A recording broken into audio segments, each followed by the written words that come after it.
Hi, I'm DV LeBron with the Ellis Parker Show. Today, my very special guest is Mr. Eduardo Gonzalez, who's running for MISD School Board Place 3, the incumbent. How are you doing? I'm doing great, DV. Thank you for having me on your show. It's a pleasure to Well, be here. thank you for coming on, my friend. You're running for re-election. You've been there for what, a few years now? I About have three? served one full term of 3 years. So you've been on the school board for about 3 years now. There's been a lot of people that have moved in, a lot of new people. So can you go ahead and just kind of introduce yourself, sir? Absolutely. So I've been married for 24 years to my beautiful wife, Cynthia. I have 3 children. One is in college. 2 are currently attending Midlothian ISD schools. I have a 3rd grader who attends Gene Coleman, and I have a 7th grader, and she's at Dietrich Middle School. I've been rooted in Midlothian for 6 years now, and I'm here for the same reason a lot of people are coming here, and that is for the schools. That is what drove us here. Just a little bit about myself. I am an educator by trade. I have 24 years experience in public education. Throughout those 24 years, I have served as a classroom teacher. I've served as a campus administrator. I'm also right now at the central office level, and obviously right now I'm on the school board. I have a bachelor's degree from Texas A&M International University in education. I have a master's degree from Dallas Baptist University in educational leadership. Wow. You were really busy with the school stuff. It's awesome that you were able to reach that kind of pinnacle in education. Um, I had you on before, and we talked a lot of issues, and I plan on getting on in those definitely. But what makes you want to run again? Because this is a hard thing. There's a lot of your time that goes in it. I've seen you. So why would you want to do that again? Absolutely. So I invested in my community. I care about the future of Midlothian. Over the past 30 years, we have seen neighboring cities decline academically. And when that happens, it impacts the city. I'm very protective of Midlothian. We have the potential to be the best district in the state of Texas. And I feel that my experience as an educator with my background, I can provide that support to help us move forward. We've done a great job these past 3 years. Over the past 3 years, our enrollment has gone up close to 1,000 students. And that's not going to stop. However, as we grow, there's challenges that come with it, and there's decisions that will have to be made in order to move forward. What is the biggest thing you said that you've learned in the last 3 years about being there compared to when I had you here sitting here as a candidate compared to now being a board member? Yes, as a board member, when I ran the first time, my mentality was, well, I've been in the classroom. I can relate to the teachers, but it's really not about the day-to-day operations. It's about governance. It's about policy. The role of the school board trustee is 3 things. It's evaluate the superintendent.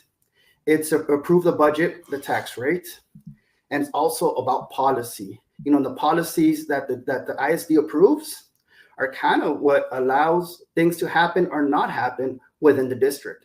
I want you to keep in mind that our community has some core values and some beliefs. And I want to make sure that my decisions that I make for the district also align with the core values and the beliefs of our community. Speaking of a big decision that you made, that was bringing in a new superintendent. Miss Faye went to somewhere down in out by Waco, I believe, and so we got a new superintendent, Mr. Belding, who had on. Can you speak on that decision and your thoughts on Mr. Belding? Absolutely.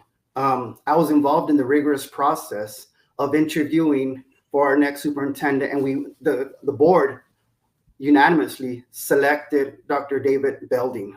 He's an experienced superintendent who comes from a district that mirrors Midlothian.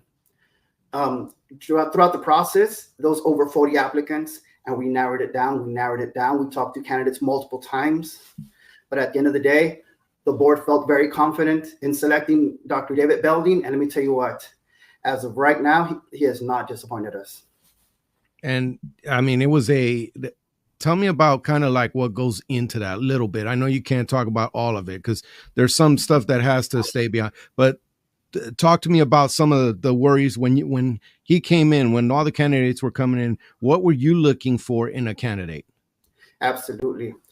Throughout the process, it was 2 or 3 interviews. However, even before that, it was sitting down, reviewing resumes, one after the other. I had a pile this big of resumes and just, putting a next, putting a check mark, putting a maybe, narrowing it down. So we finally narrowed it down to about 5, from 5 to 2, from 2 to 1.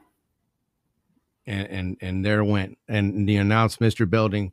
If for those of you that want to see his interview, it's on the page. You can look it up. From one of the other things that you have to deal with as a board member is budgets and taxes. So and I'm going to move into taxes a little bit, but first I'm going to discuss the budget. You're getting ready to roll into another budget. It's almost always budget season. Last budget that you did, there was a 66. The 66 was the rate set for M&O, which is kind of how it affects you, the homeowner, with the rate that they set on M&O. There were discussions about teachers, about getting them extra pay. There was other discussions. What do you think about the way you guys handled the budget, the last budget? Maybe you want to talk about former budgets that you were involved with, because you've been involved with this process 3 times before. So can you speak on that? Yes. My first year in the term, we gave the teachers and staff a raise of 4%. The second year, we gave teachers and staff a raise of 2%, and we increased the contribution amount to their benefits. This third time around, we did not give teachers and staff a pay raise. And DV LeBron, I'll be very honest with you, I did not approve the budget because it did not include staff pay raises. It is a very complicated topic because, roughly about 80% of the budget goes to salaries. And then you have to pay everything else with the remaining 20% per se. This involves a lot of conversations, a lot of background work, so that when it comes time to the boardroom, you see a very condensed conversation of all the work that's been happening in the background. And our district does a good job just presenting the facts of this is what we have, these are our expenses, and making it work. You know what? And I could say that MISD has school board members have been very transparent, at least whenever I've asked questions. So how important is transparency to you in these last 3 years? Can you talk about transparency on that? Absolutely. As a trustee, it's very important to be transparent. 3 years ago, when I was in the same position, seeking this position, I got asked a lot of questions. Are you going to lower taxes? And I always said, I'm going to do my best to lower taxes. And I'll tell you this, DV, since I've been on the board, we have lowered the tax rate, and we've lowered it enough to where we actually see the difference in our house payment. My house payment has gone down $100 because, one, the board, two, what the state did to provide extra support with the homestead exemption. Now, we got an insurance crisis, which might wipe that off, but that's beyond our control right now. Well, speaking of taxes, yes, that's been a conversation because people are struggling with their tax. When they get their tax bill, they're posting all over the place. It's crazy. It's when people pay the most attention when they get that tax bill in there. And the biggest part in Texas, for those of you that don't know, the biggest part of your mortgage that comes out with taxes is from the school district. So who you have on the board decides a big chunk of that tax burden you pay. That's why it's important to pay attention to your local elections. You came up at 66. You've cut the tax rate. There were some people who would have liked to see maybe a no new revenue rate or something closer because of the rise of homes. Can you speak about that process, what you were thinking versus when you were a candidate versus being on, and why you made the decisions you did when it came to taxes, the tax rate? Yes, good question. So when we set the tax rate, there's 2 buckets of money in the tax rate. We have the maintenance and operation, and we have the INS, interest and sinking fund. The maintenance and operations fund is set by the state, and the state brought that rate down 17 cents. Now, as a board, we have the autonomy to decide at what rate we want the interest and sinking fund.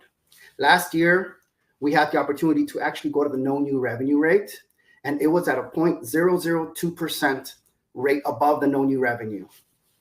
When it came time to approve the budget, I will proudly say that I made promises 3 years ago, and I've kept my promises to fight for the lowest tax rate possible, and at the same time, for the district to be able to take care of paying its debt. that is currently in place. And, and those things that definitely is pertinent. The district it does have quite a little bit of debt. I believe it's 29% is the debt service, 29% of the expenditures, I believe it is. But what is the biggest financial worry that you have for the district going forward? Did we get our water funds? And I know the state didn't do anything. How is that going to affect the budget? Right now, the state has not provided much support. Yes, there was a $33 billion surplus. We have yet to see any of those funds, especially MISD. MISD has not seen any of those funds yet. However, at the same time, the state has increased expectations as far as what school districts should have. This year we implemented more SROs because the new legislation requires that we have an armed guard at every campus. And what I love about Midlothian is that we have a great partnership with our police department, with our city, and they actually help pay part of the bill, which allows Midlothian ISD to have SROs at every campus. But those initiatives are not cheap, because along with SROs come police vehicles and equipment and training. However, the ISD has done a great job being able to handle that aspect of the state mandates. However, we are facing some challenges as we speak. The price of everything has gone up for us at home. The price of our groceries has gone up. Our fuel cost has gone up. Entertainment has gone up. The ISD is not exempt to that. The ISD is also having to make some tough decisions because the price of everything that the ISD purchases, as far as physical products and services, has gone up. Yeah, it has in every single thing. And I'm sure it's affecting the district. Yeah. Going forward, when it comes to the budget, and this is the last budget question, going forward with the budget, what would you like to see? I mean, if you were the one-man board and you can make it, what would you like to see going forward? What would be something that you'd like to see in that next budget? Yes. So the one thing that we do at every board meeting is we do get presented the budget. And one thing we need to focus on is where are we at this month with, it's kind of like, how's our balance looking? Because we still got, 6 more months to go in our budget cycle. Are we on pace to have a surplus? Are we on pace to have a deficit? So it is very important as board members to really take a look of where we're at as of today, looking currently at our average daily attendance, which is slightly higher than last year. Another thing we need to focus on is just, when things come our way, is this a need or is this a want? And this is where the tough decisions have to be made. We can't always be thinking with our heart, even though our heart's in the right place. But sometimes we have to look at the black and white and decide, can we move forward if we make this expense? And maybe somewhere along the way, what needs to be cut as we move forward? And these are hard decisions that the boards need to make. And I'll be honest, we do take heat for things, but that is why we are where we are in our current roles. Yes. And taking heat is part of it. Now, I had a question because of, when you mentioned taking of heat, that's where leadership comes in. And I'm not speaking about the board leadership. I'm speaking about individual leadership. There might be situations where the staff, very good staff at MISD, they're top notch in what they do. They present to you guys. What is the proper role of a board member when that staff is presenting stuff? What is that proper role? And the reason I ask is, do you want to defer to them too much? What kind of balance should you strike? Excellent. On a weekly basis, I do receive emails, text messages, phone calls from our community. I also receive the same messages from staff members, and they may have concerns, whether, it's lack of supplies or lack of course offerings, whether it be the calendar. There's, we get asked from so many levels. There's, my job is to be a listening ear. However, the role of the trustee is not to get involved in the day-to-day operations. However, we have such a good relationship with Dr. David Belding, and he's done a great job of anytime a concern comes to us, we forward that concern to Dr. Belding, and Dr. Belding does a great job of then addressing that concern within 48 hours. And that's one thing I've been very impressed with our superintendents. Now, are there some things where I'm just going to listen to? And there's other things where I might say, well, moving forward, I would like to see this, and it may come up, and, whether it's be adopting policy or some of the decisions we make at the dais. Yeah. We obviously, just with any organization, we do encourage everyone to follow the chain of command, but I'm always willing to listening to anyone who has any concern, and I will do my best to direct that concern to the appropriate staff member to make sure it gets resolved. Recently, I was at a restaurant and I ran into a friend of mine who had a concern, and I asked him, "Hey, was your issue addressed?" He said, "Gonzalez, thank you very much." He goes, "We spoke. The next day, someone from the ISD called me, and I'm very happy the way things were resolved." Yeah. And that's good responsiveness. Sometimes people think that maybe their elected officials are unresponsive to them, but your local officials are not. They tend to be very responsive to your needs and your questions. At least that's what I've noticed in the last 4 years. And Mr. Eduardo is not any exception to that. Definitely always available. But in the last 3 years, academically, we came out of COVID. And I mean, I don't like using COVID no more, but we came out of COVID. There was definitely, test score issues, special education suffered. All the students were behind. Now we're pushing 3 years or 2 years past it. Where are we at now? And are you satisfied with our economic progress, or not economic? I'm sorry, my academic progress? Yes. Well, DV, one of the great things we did, and this started when I started serving on the board, and this was something that I campaigned for before I got on the board, and that was the creation of the balanced scorecard. Before I was on the board, there was really nothing being measured. There was a philosophy of, you know what, STAR isn't important. We're going to focus on the students. But let me tell you what, DV, I'm being very honest here. When people move into our communities, you know what they look at? They look at our STAR scores. When people determine where do I want to buy my house, they're looking at the academic scores of each and every campus. And that's why you're seeing some parts of town developing a lot faster than others. So that's a reality that we have to look at, is making sure that, one, we're performing, and two, there has to be accountability. We want to be the highest performing district, not just in the area, but I really believe we have the capacity to be one of the best in the state. One of the things I argue about is, we keep getting compared to the state of Texas. Well, this is where the state of Texas is at, and this is where Midlothian is at. And one thing I say is, you know what, let's not compare ourselves to the state of Texas, because Midlothian does not look like the state of Texas. But let's compare ourselves to those high achieving districts, the Highland Parks, the McKinneys, the Planos, the Friscos. Let's put ourselves in that league. And where are we at academically? Because you know what, I would like to be measured against who's on top and not who's at the bottom. Right. So the great thing is that we have now developed the balanced scorecard, and this balanced scorecard, every 2-3 board meetings, what we do is we look at the things we're measuring. There's a saying of what gets measured, that you're going to see progress if you're measuring. If you're not measuring that, you're not going to see it grow. Right. Now, with I'm sorry, I drew a blank. The academic growth, did you see anything at all with the special education, in their scores and stuff like that? Did you see any growth, any measurable on that? Yes, specifically speaking to special education. One, there's been a change of leadership in the special education department, and that there's kind of been some changes throughout the school year. But however, I do want to say this, DV. 3 years ago, special education teachers received 0 extra pay for their roles, even though the role of the special education teachers, they have some of the hardest jobs in the district, because they take care of our most vulnerable group. So one thing I advocated for was that the special education teachers receive a stipend, and the stipend has gone up from 0 to $1,500, and that stipend is now $2,500 to address, first of all, to bring in high quality staff, two, to make sure there's no vacancies when it comes to our special education classrooms.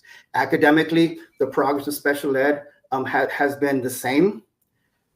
I'm hoping with these new changes that have been brought forward, we're going to start seeing the needle move. Okay, that's understandable, because special education, the problem is that the losses, they don't catch up as quickly as the other students, and when they take losses like that, educational loss. So I'm glad to hear that there's work on it, and that there's been new people added to that department. Teachers, you mentioned that, so I wanted to go into that. So right now in the U.S., there is a serious teacher shortage. It's not just Texas, it's in the U.S. A lot of teachers are getting burnt out. They're moving out. We're competing with Dallas. We're competing with Mansfield. We're competing with a lot of different areas around here for teachers. And so in the last 3 years, um, what as far as what has the board done to address that and that you've been part of? Excellent. When it comes to teachers, they're the backbone of the work that happens here in the district. And one thing we need to do with our teachers, we need to honor them. We need to make sure they're taken care of with whatever supplies they may need in the classroom, but also emotionally and socially. They need to be taken care of because they have some of the hardest jobs right now. We have a superintendent who's very transparent and he's very visible in the community. He is everywhere. And sometimes on his way to work, he may pass by a campus. He'll stop by that campus, get off, and just thank the teachers for the work they do.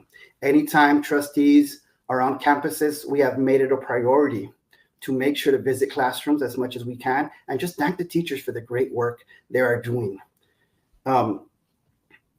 We may not always be able to provide the big financial incentives, but we can always stop to thank and acknowledge people for the work they're doing.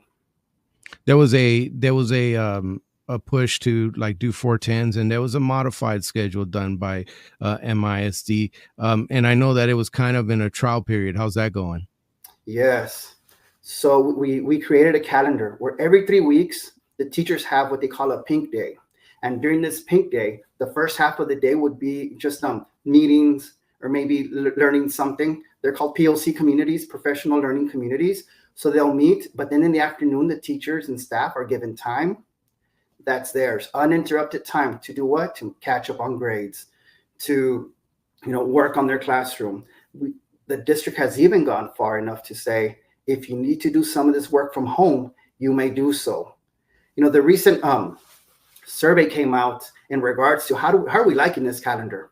And there's an approval rate among staff of 76% approval rate among staff. I think at first it caused a lot of worry, but now that it's playing out, most of the teachers and staff are liking this new hybrid learning calendar that was put in place. Excellent. Now, it's I'm glad that they do. That's the kind of things that you can do, incentives because the one thing that teachers could always use more some time, especially time, for themselves to do things. And so that's one of those things that you can give that has an immeasurable effect on them. The population of Midlothian is changing. Texas is now a majority community. You're starting to get a lot of Latinos and different races coming in. It's looking different. So as a board member, do you think the board has addressed that, or what would you like to see going forward? Absolutely. Well, students are students, and we will take any student regardless of their color or background. I want to make sure we establish that. The diversity in Midlothian is looking slightly different. What is the district doing to address it? Well, one thing I would like to see more of is ensuring that we have highly qualified staff that is starting to mirror the student population. Does that make sense? Oh, absolutely. We want to hire, first of all, first highly qualified. But if they happen to be bilingual, that is a benefit.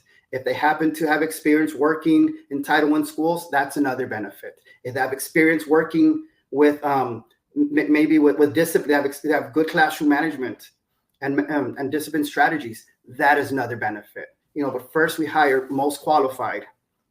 But if we can meet those needs along the way, that's a win for the district.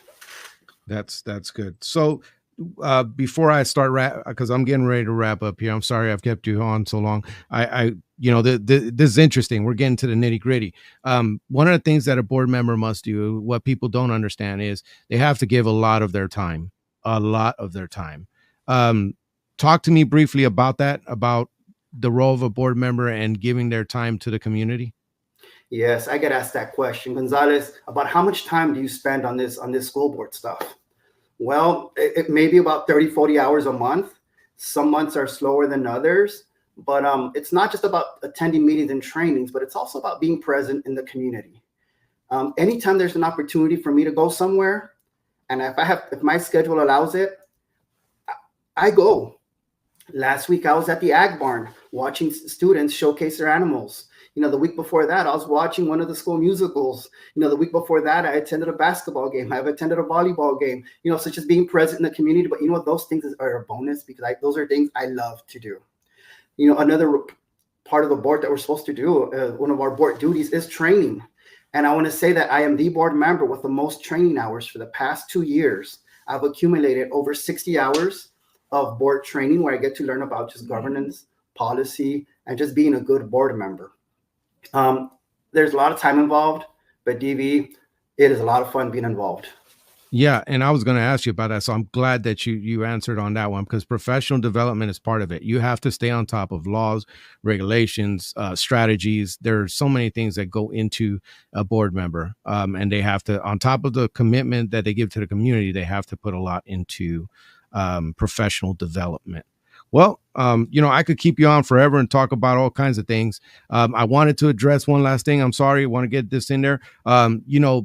There was a problem with certain books being in schools, and that schools that may have been a little inappropriate or they weren't good. And I'm not saying this happened in Midlothian or not, but I'm saying I want your opinion on how we should handle that if that occurs.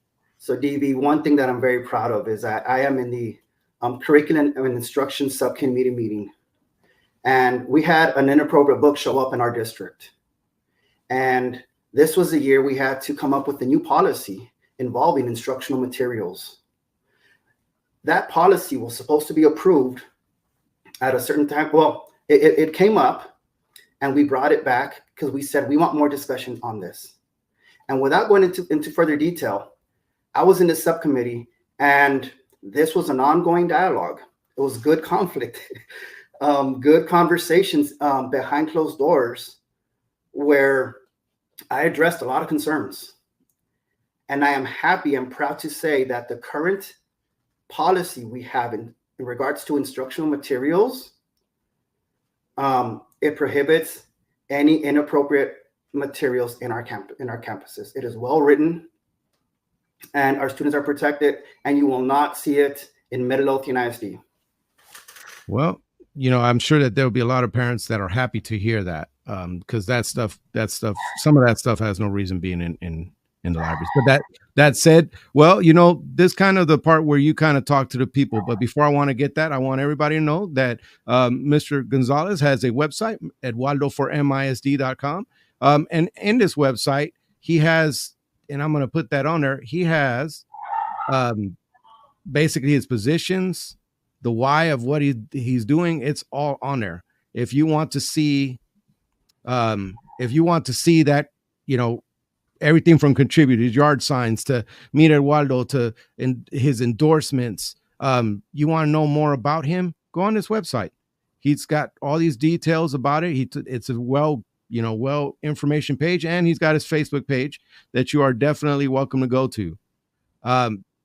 This is the part where you talk to the people, Eduardo. You talk directly to the parents of Midlothian on, why you should get reelected, and go ahead. Thank you. Well, once again, my name is Eduardo Gonzalez, and I'm seeking reelection for the Midlothian ISD School Board. One of the honors that I get to do at almost every meeting is I get to open up the meeting in prayer. And in that prayer, I always ask, Heavenly Father, may the decisions that we make today, that we may keep the students at the forefront of those decisions. Let me tell you why I'm running. One, I'm running for the students. We need to provide the best experiences, opportunities, and services so that our students can be successful. They are the heartbeat of the district, and that is number one in my campaign, the students. I'm running for the staff. Who is the staff? That's from the bus driver to the CFO. We got to take care of our teachers and staff. We want to make sure that Midlothian is a great place to work. And at the same time, I'm going to advocate by doing my best to provide staff pay raises and benefits, and anything we can do to make your job better or easier, I'm going to aim to do that. And finally, I am running for the community. And who is the community? The taxpayer. I want to say that these past 3 years that I have been on the board, I have not supported a tax rate increase. You know, there with a possible bond election coming up, we're going to need the community's approval for this. And it is very important that as a district, we build that trust with our community by showing that we're being good fiscal financial stewards of your taxpayer money. My name is Eduardo Gonzalez. I am seeking re-election. I would be honored to have your support. Please visit my website, my Facebook page. I am willing to chat with anyone who wants to chat. Well, you know, Ed, I really am grateful that you came on again. It's good seeing you. I've watched you, you know, from the start. We had that interview and now you're a board member, and, you know, I've watched you along the years and stuff. And I tell this to everybody who runs or serves. Thank you for wanting to serve your community. It is not an easy thing to do, and you've chosen to serve your community. And I appreciate that. And thank you. We're going into election season. It's going to get busy, folks. So I hope that you will tune in and, you know, check out the show. Take care. Thank you very much, Stevie.